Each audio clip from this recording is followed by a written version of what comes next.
Good morning children. Today I will teach you displacement reaction.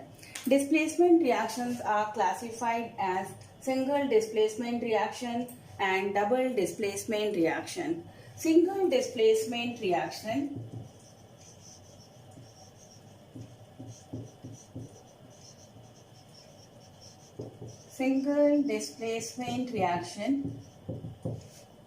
is a reaction in which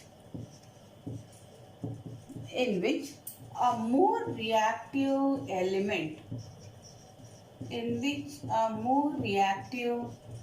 element displaces less reactive element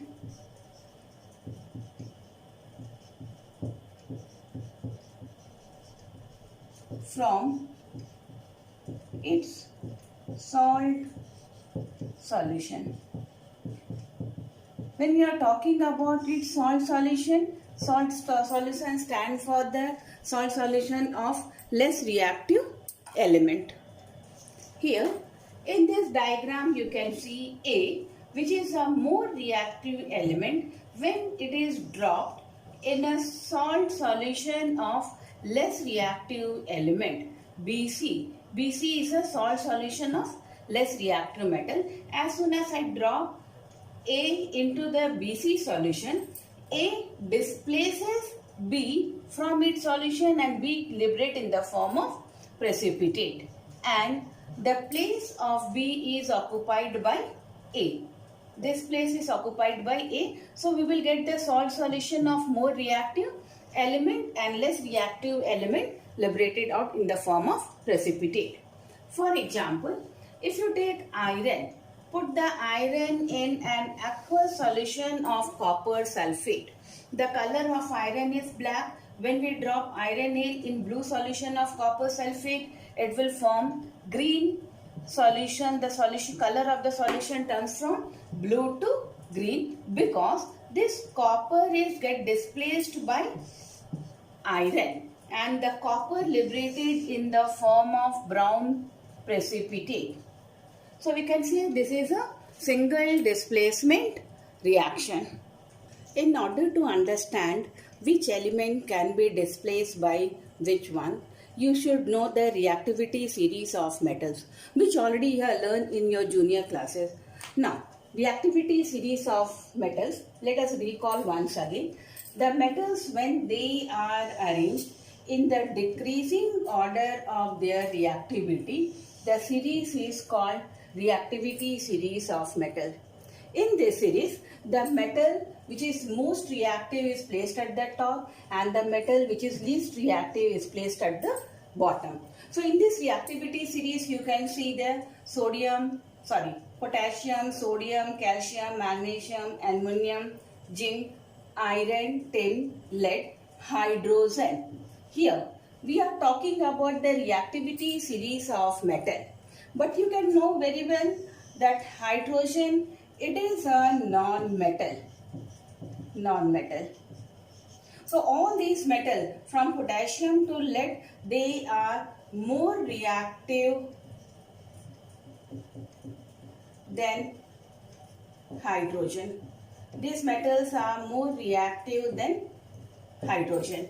Whereas copper, mercury, silver, gold, platinum are less reactive than hydrogen. These metals are less reactive than hydrogen. So, for the displacement reaction, if you take the more reactive metal and place it in the salt solution of less reactive metal. For example, if you go for magnesium, drop it in the zinc sulfate solution. Magnesium, on dropping in zinc sulfate solution, it displaces zinc from its salt solution to form magnesium sulfate and zinc will come out. Likewise, if you put zinc in iron sulfate solution, zinc as it is more reactive than iron, so if you take zinc metal and drop it in aqueous solution of ferrous sulfate, it will form zinc sulfate and liberate iron. Here ferrous sulfate again green in color. When you drop this one in ferrous sulfate solution, when you drop zinc metal, the solution turns to colorless. So here zinc sulfate, we can say it is a colorless. Magnesium sulfate as well, colorless solution. But if you take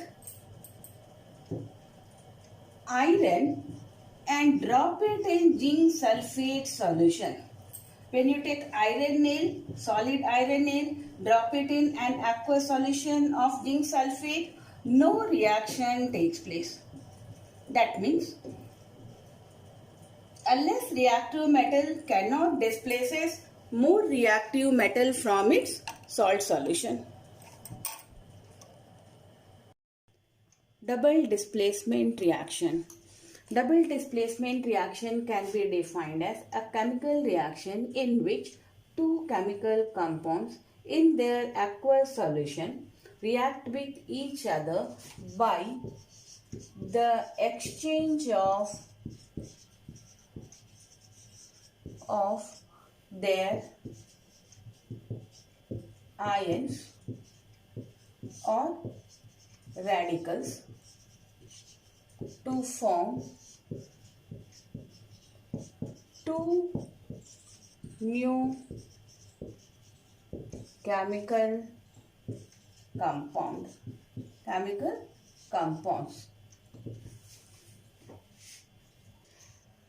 The two chemical compounds which react with each other are ionic in nature. Ionic means they are made up of positive and negative ion. The positive ion is known as basic radical and the negative ion is known as acid radical. So all the ionic compounds, they are made up of positive and negative ions.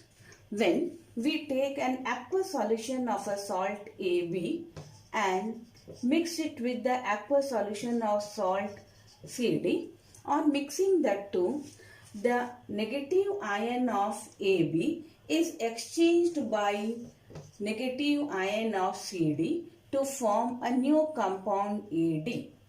Likewise, the negative ion of CD, that is D, exchanged by B, negative ion of AB, to form a new compound CB. So here AD, CB, they are again made up of positive and negative ion, that is acid radical and basic radical. Acid radicals are negatively charged, basic radicals are positively charged. Now, let me explain with an example. When sodium sulfate in its aqueous solution, the aqueous solution of sodium sulfate is colorless, mixed with barium chloride aqueous solution. Again, this one is also colorless. On mixing the two colorless solution, we will get white precipitate of barium sulfate, white precipitate, and the sodium chloride form that remain in the solution in the dissolved form, that means aqueous solution. So here in this example you can see sodium is a positive ion, sulfate is a negative ion, barium positive ion, chloride negative ion. The product form again here barium with positive ion, sulfate negative ion, sodium positive, chloride negative. So simply you can see in sodium sulfate the sodium ion is exchanged by chloride ion to form sodium chloride. Likewise chloride ion of barium sulfate, barium chloride exchanged by sulfate to form barium sulfate. Now second example, if we take lead nitrate PbNO3 whole 2, aqueous solution of this mixed with solution of potassium iodide. Immediately they react to form potassium nitrate. The potassium nitrate remain in dissolved form and give the yellow precipitate of lead iodide.